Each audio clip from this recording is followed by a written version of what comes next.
Assalamualaikum warahmatullahi wabarakatuh. Perkenalkan, nama saya Rahmatul Majidah. Pada kesempatan kali ini saya akan menjelaskan sedikit resume yang berjudul Arus Laut dan bagaimana arus laut itu bekerja. Nah, arus laut yaitu aliran air permanen yang mengalir ke arah tertentu dari suatu bagian laut ke bagian lainnya. Itu disebut arus laut. Dan arus laut itu bisa ribuan kilometer panjangnya, tapi terkadang 200 kilometer lebar. Arus yang berasal dari khatulistiwa dan mengalir menuju kutub disebut arus hangat, sedangkan yang berasal dari ketinggian tinggi dan mengalir menuju khatulistiwa disebut arus dingin.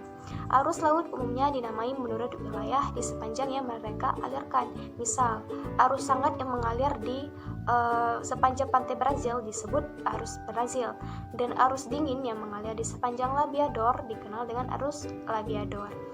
Angin dari dunia memaksa air permukaan lautan untuk bergerak dalam uretan tertentu. Arus permukaan air hangat dan ringan mengalir dari wilayah khatulistiwa ke daerah kutub, dan arus dingin mengalir dari daerah kutub dingin ke daerah khatulistiwa hangat. Arus laut di belahan bumi utara membelokkan ke kanan dari arah angin, dan arus di belahan bumi selatan membelokkan ke kiri.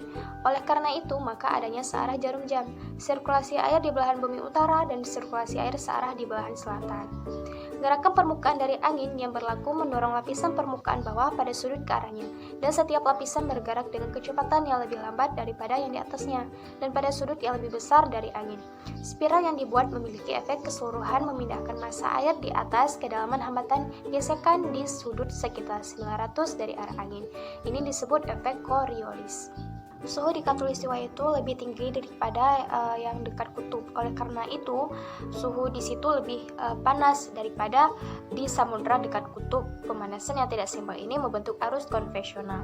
Arus konvensional yaitu mana ia bergerak di sepanjang permukaan menuju daerah kutub, sedangkan arus dingin pada itu tenggelam di bawah permukaan dan bergerak ke ekuator, di mana saat pemanasan bisa naik ke permukaan lagi.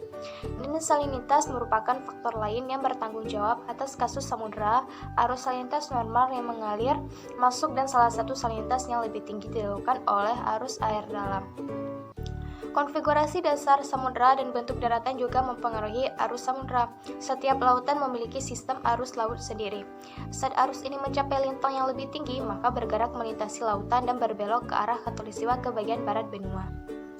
Arus Samudra Hindia berbeda dengan arus Samudra Atlantik dan Samudra Pasifik, terutama karena laut tertutup dan pengaruh angin monsun. Selanjutnya, bagaimana arus laut bekerja? Pada tahun 1992, sebuah kapal kargo yang membawa mainan mandi terjebak badai. Kontainer kapal jatuh ke laut, lalu ombak menyapu 28.000 bebek karet dan mainan lainnya ke Pasifik Utara. Namun bebek karet itu terpencar ke seluruh dunia. Dan para peneliti pada saat itu menggunakan jalur mereka, yakni untuk mendapat pemahaman yang lebih baik tentang arus laut, di mana arus laut digerakkan berbagai sumber, yaitu angin, pasang surut, perubahan massa jenis air, dan rotasi bumi. Topografi dasar laut dan garis pantai memodifikasi gerakan itu, menyebabkan arus semakin cepat, lambat, atau berubah arah. Arus laut dibagi menjadi dua kategori. Yang pertama arus laut permukaan dan arus laut dalam. Yang mana arus permukaan yaitu dia mengendalikan gerakan 10% dari air laut teratas, dan arus laut dalam yaitu 90% lainnya. Meski disebabkan hal yang berbeda, kedua arus ini saling mempengaruhi sehingga menjadi gerakan yang rumit yang membuat seluruh lautan itu bergerak. Di tepi laut, arus digerakkan oleh angin dan ombak pasang surut, sementara di lautan terbuka, angin adalah kekuatan utama arus permukaan. Jika bumi tidak berotasi, maka air dan udara hanya bolak-balik antara daerah tekanan rendah, khatulistiwa, dan tekanan hingga di kutub. Dan jika bumi berotasi, udara dari khatulistiwa ke kutub utara dibelokkan ke timur, dan udara yang bergerak ke bawah dibelokkan ke barat. Karena air lebih efektif menjaga panas daripada udara, arus ini membantu mendistribusikan suhu panas ke seluruh dunia. Ketika air bergerak menuju kutub utara, maka suhu air makin rendah. Air ini memiliki konsentrasi garam yang lebih tinggi karena kristal es menahan air dan melepaskan garam. Air asin yang dingin ini lebih padat dan tenggelam, dan air permukaan yang lebih hangat menggantikannya, menciptakan arus vertikal yang disebut sirkulasi konvensional. sirkulasi termohaline.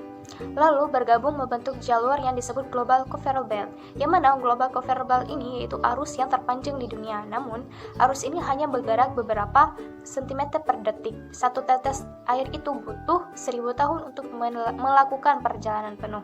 Kenaikan suhu laut membuat arus ini melambat, membuat kekacauan sistem di kedua sisi Atlantik. Saat air naik ke permukaan, dia membawa nutrisi yang lebih baik untuk organisme, juga merupakan sebagian besar rantai makanan yang ada di laut ya.